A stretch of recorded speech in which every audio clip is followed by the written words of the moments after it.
someone very interesting recommended to me, it's not your family business, okay? But there is a familial relationship. It's not a hardware store. It's not a bagel shop. It is a revolution in the textile industry. I want to bring on Goor Moshe. He is the creative director at Twine. Thanks for joining us, Goor. Hi, thanks for having me. Thanks.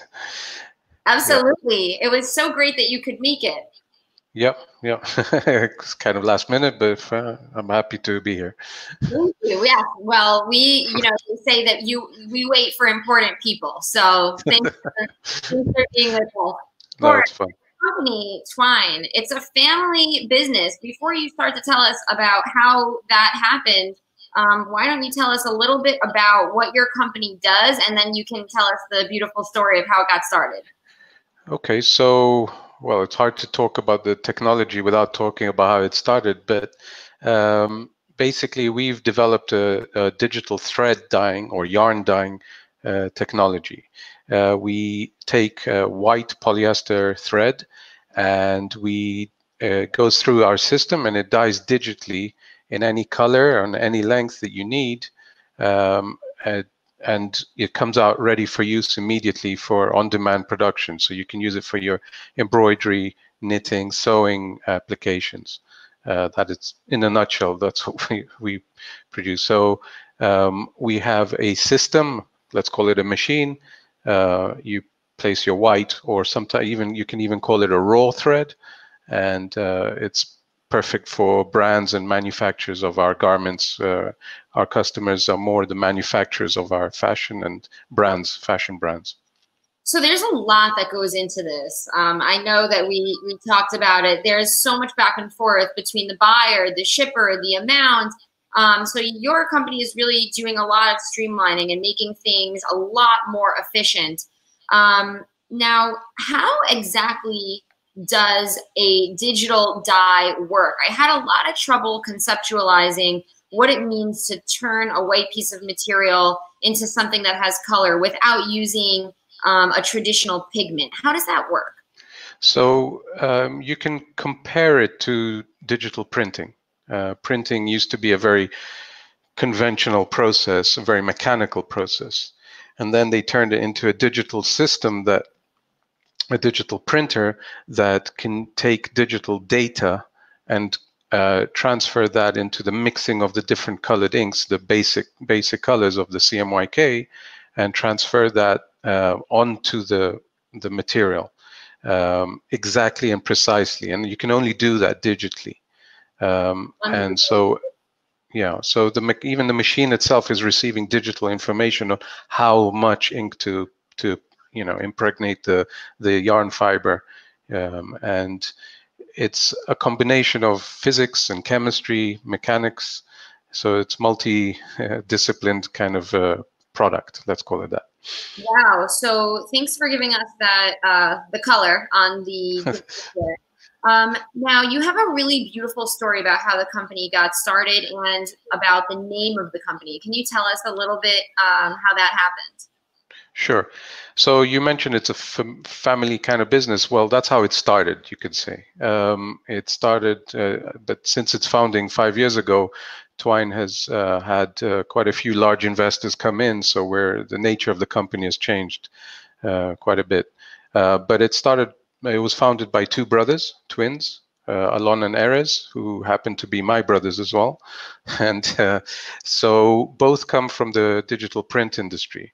Alon was a senior manager at HP Indigo, which is one of the leading companies in the digital print industry, providing a technology and part of the Israeli startup nation kind of story.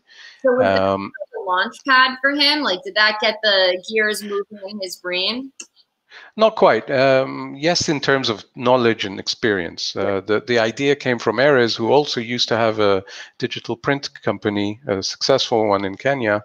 And he was in the bathroom one day doing his thing and washing his hands, and he looked at the blue towel next to him, and he noticed the blue stitching, the sewing thread that's matched to the blue fabric, and the multicolored embroidery that was on the towel. And he asked the simple question: what if I had just white thread and I could color it using a technology of some kind in the colors that I need? I don't have to hold the stock of colored thread in my inventory. Right. Just like I used to do in my printing company, I could have just white paper. I have my printer, and I have colored, prints.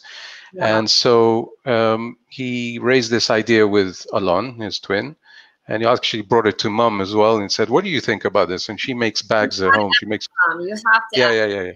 yeah. Of course, being Jewish, you have to. So he went to mom, and she loved the idea. She's got a really cool sewing machine at home and makes amazing bags. Wow. So she saw immediate benefit, so they researched it. Yeah, so they both went and researched and realized that first of all, this kind of technology doesn't exist yet, and the textile and fashion industry is at the stage where print was before it went digital. Okay. So yeah, the textile and fashion industry is catching up now. Okay. And so they saw an industry ripe for digitization, and so they founded the company, seeing an opportunity. So Twine is a play on words for twin, and I guess twine like the material. Yeah, thread. Yeah, it's twined thread. Yeah, I love that. Yarn. I love that. Yeah. I also wanted to mention to you that I am a sister of twins. Okay, great. Yeah. I'm the older sister, and I have two younger twin sisters. And everyone always asks me, "Are you the twin?" And I say, "No, I have twins." Yeah, yeah. It's I know that it's familiar, the story. Totally get it. So yes. So okay.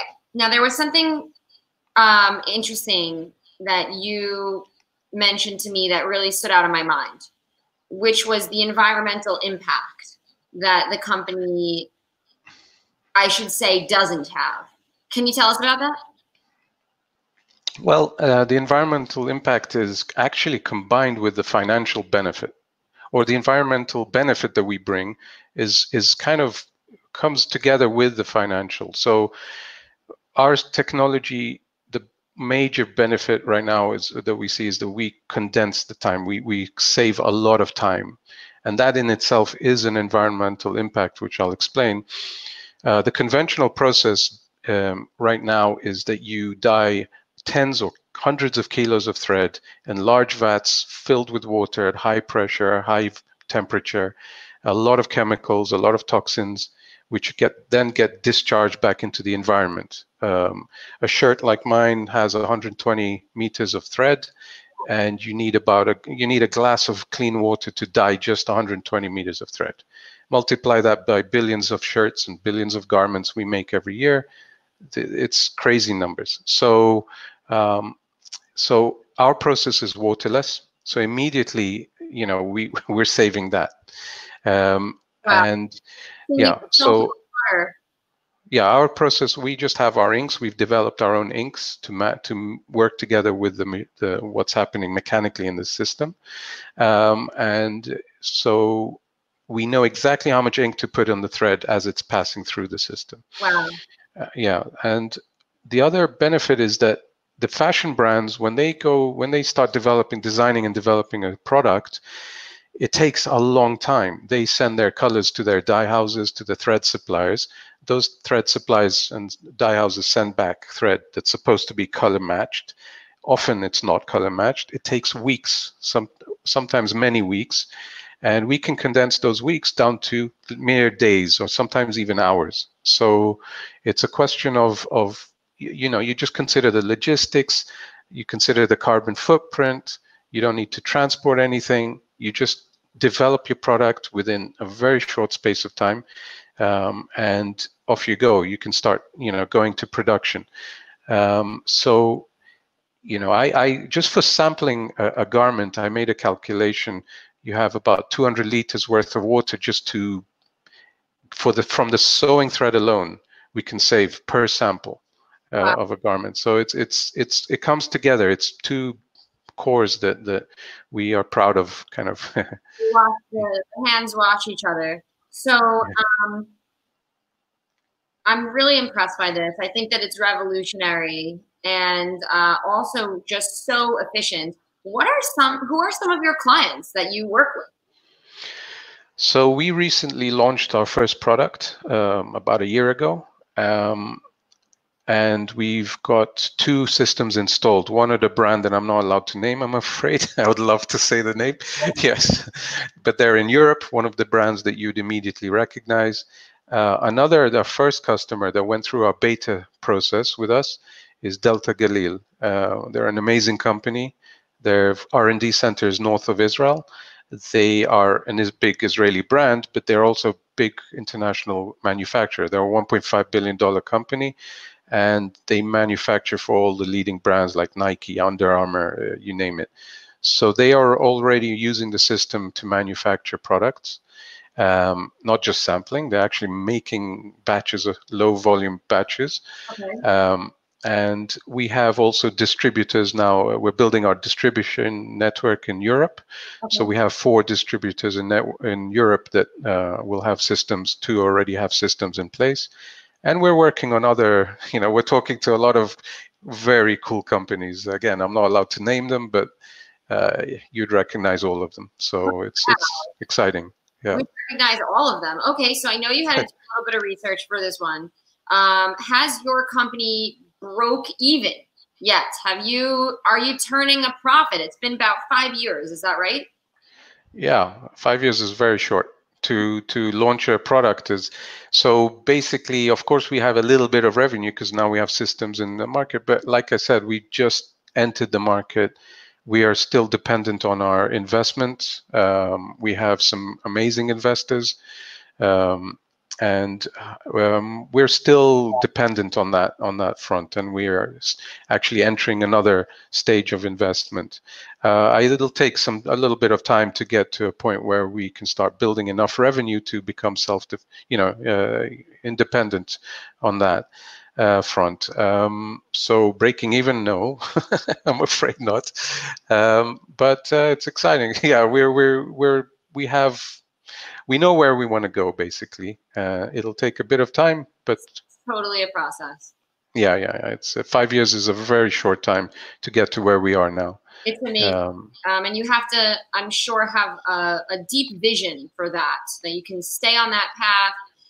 Yeah. I have so many more questions for you, but I'm only going to ask you another couple. And, okay. Thank you for speaking to me about all of these technological things, financial things. One question I would love to understand is, you're the creative director. What are some cool creative projects that you've done, and what kind of a background do you have? Do you have an art background? How's this role fitting for you, and what do you do?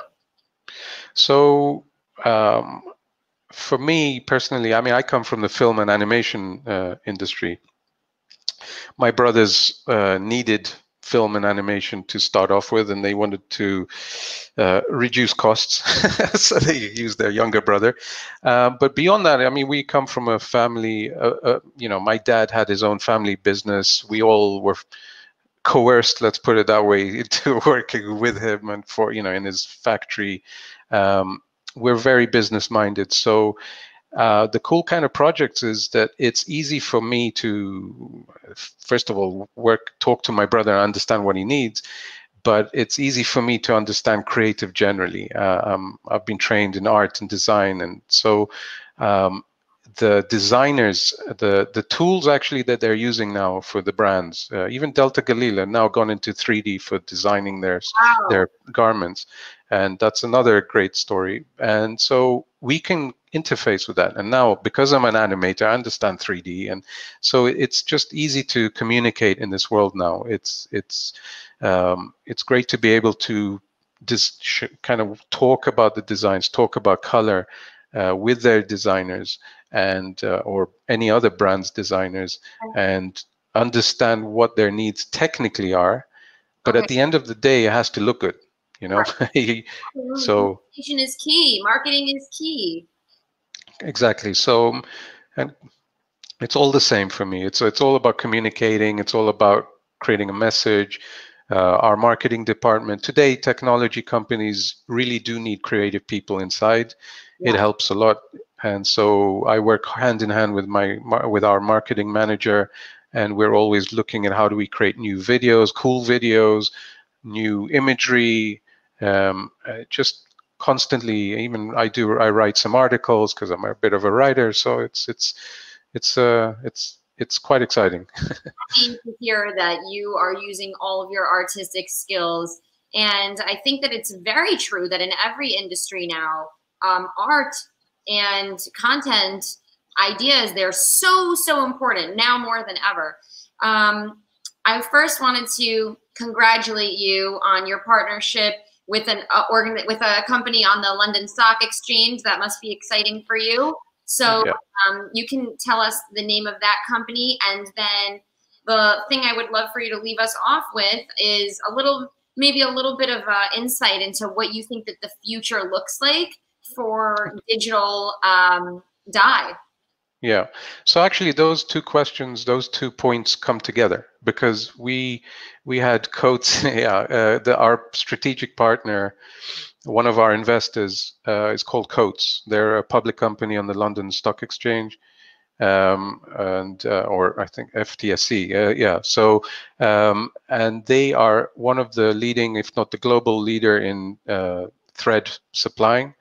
They're an incredibly cool company, and they realized that the world is going digital, especially their industry. They have to go digital, and they got they got hold of us, and they learned about us, and they said, okay, who are you? And they tested us, and basically they understand that the future is digital. So the great thing about them is that they understand thread. That's that we will work with them to build the technology forward, meaning how do you go from digital back to analog for mass production? How do you go analog to digital? Okay. The communication of that is actually very difficult. Color in the textile industry is an extremely difficult subject. It's very difficult to get accurate color. And I can't go into the details, but I'd love to, but it's quite a long topic. So it's really exciting to work with them, to get their knowledge, and so it leads on to the future. Like them, we understand that fashion and textiles is going digital. The virus, unfortunately, has had a short-term harsh effect on the industry. A lot of companies going under, and it's unfortunate. But the silver lining from it all is that it's highlighted how we need to change. We need to become much more sustainable, and Coates is one of those companies that is very keen on becoming more and more sustainable. They're very open and transparent about where they are, and so we want to present that as one of our pillars. And so so digital will help get us there. The ability to interconnect all the different technologies that are coming, 3D design, you've got PLM to manage it all, you've got all these digital amazing manufacture tools like flat knitting, circular knitting. So they all need to talk to each other. Okay. And the beauty is Coates also already do that through their PLM software. And the future of fashion is that more and more you'll be able to choose your own colors as a consumer. More and more you'll have more power to say, you'll be able to do personalization, customization. The big brands are already showing that. Nike, New Balance, Adidas, they all have that on their online stores, Right. which is another big move. So everything's going online. Oh, not everything. Online will take 50%, let's say. But still, you as a consumer will know that you are getting product that is more sustainable. I hope, very much hope, but I think they're moving to that. Wow. And because of COVID, I'll finish off with this. Because of COVID, the big brands have basically accelerated the move to digital and to more sustainability. All the brands that I'm talking to are basically saying the same thing. We've been told we must be better at this. We must change the supply chain, stop just depending on certain geographical areas to supply for the sourcing. Let's bring everything more in nearshoring. Made in America is becoming big. in terms of fashion, made in Britain, made in France, made in Germany. It's all starting to move that direction, and I think it'll get there. So, Goor, that was you blended those two questions together beautifully. I can see you're absolutely a writer. I would love to ask you more questions, and maybe even would love to have you do some recordings for me for the Israel Daily News podcast, which I host. It's no problem. It's a daily Israel podcast in which I highlight news, and then on Thursdays I do a special report about something interesting. So maybe we can get a little bit more from you there.